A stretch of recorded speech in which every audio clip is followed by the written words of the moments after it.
Minutes after gunning down two Israeli diplomats outside a Jewish museum, Elias Rodriguez made his motives clear. Free, free Palestine! Free, free Palestine! Free, free Palestine! The 31-year-old from Chicago had loitered near the scene after the murders, which have left the Jewish community here reeling with shock. I did see somebody run in. The security guard happened to let this guy in. I guess they were thinking that he was a victim. And he was covered in rain. He was clearly in trauma. He was in shock. And, some of the people at the event brought him water. They sat him down. Are you okay? Were you shot? The moment I handed him the glass of water, he then whipped out a red Jordanian keffiyeh and said, "Free Palestine," and said, "I did it. I did this for Gaza." The two victims are Yaron Lichinsky and Sarah Milgrim, and both worked at the Israeli embassy in Washington. It's a very difficult time for us. We're in mourning. But the thing about the Jewish people is we know how to get up from mourning with resilience and move on. We're going to move on. The embassy is going to move on. All of Israel's representatives here are going to move on and around the world. Despite the incessant, nonstop verbal attacks and now physical attacks on our people. In the immediate aftermath, Elias Rodriguez made no attempt to flee the scene, waiting for the police to arrive and for him to be arrested. As the investigation into Rodriguez's motives continued, Israel's Prime Minister sought to make a wider point, claiming that the West's sanctioning of Israel had incited the attack. I say to President Macron, Prime Minister Carney and Prime Minister Starmer, when mass murderers, rapists, baby killers and kidnappers thank you, you're on the wrong side of justice. You're on the wrong side of humanity. And you're on the wrong side of history. The blood was still being wiped from the scene as America's most senior law officer gave her visceral reaction. The hate has got to stop, and it has to stop now.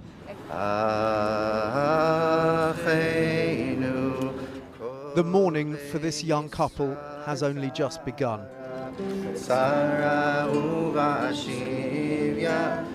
But their killing has shocked the United States and Israel. A conflict which has divided countries far beyond the Middle East has now led to bloodshed in the heart of the American capital. And Dan joins us from Washington just to bring us the latest on the investigation and charges brought within the last half an hour or so, Dan. That's right, Julie. Yeah, Elias Rodriguez has appeared in court. He's charged with 2 counts of murder as well as various firearms offences, and the authorities here are talking about him possibly facing federal hate crime charges further down the line and possibly terrorism as well. All of those charges potentially carrying the death penalty. We're also told that security has been stepped up not only at the Israeli embassy but at all faith-based institutions, including schools and synagogues.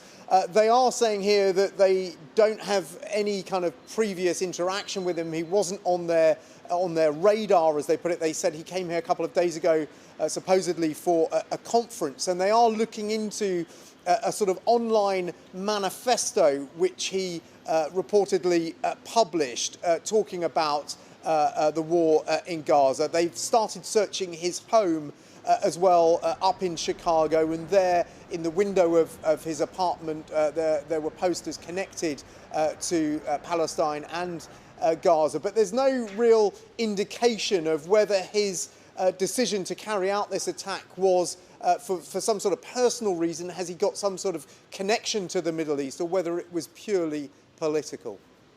OK, Dan, thank you very much indeed for that. And let's just pick up some of the points that Dan was making with Rohit, who joins me now. I mean, utterly shocking incident. But what we need to examine is where the Israeli Prime Minister has taken this and broadened out an argument in its wake. Yeah, and as is so often the case with Benjamin Netanyahu, he had 2 audiences tonight with his message where he mentioned Keir Starmer, one domestic, the other in the White House. And to both of them, he is trying to draw a line between the attacks on October the 7th, latterly to the joint statement by the UK, France and Canada, and towards those horrific killings overnight in Washington. And he hopes towards a victory for Israel in Gaza against Hamas and vindication, personal vindication for him. He's speaking to Israelis who are shaken and stunned by what happened yesterday. He's speaking to Donald Trump as well.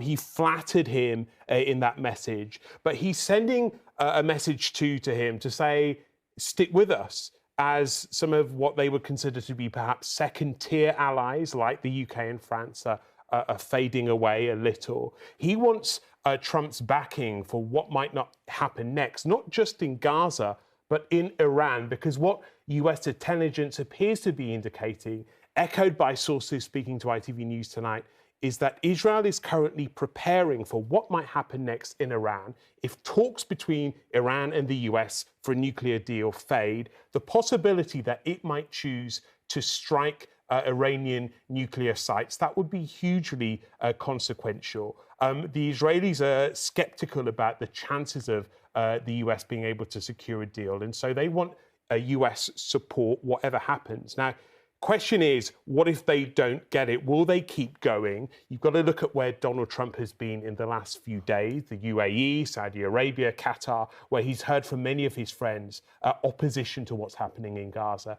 And it's not clear whether or not Netanyahu would go ahead with strikes in Iran without the support of Donald Trump. Fascinating. OK, Rohit, thank you very much indeed for all that. Thank you.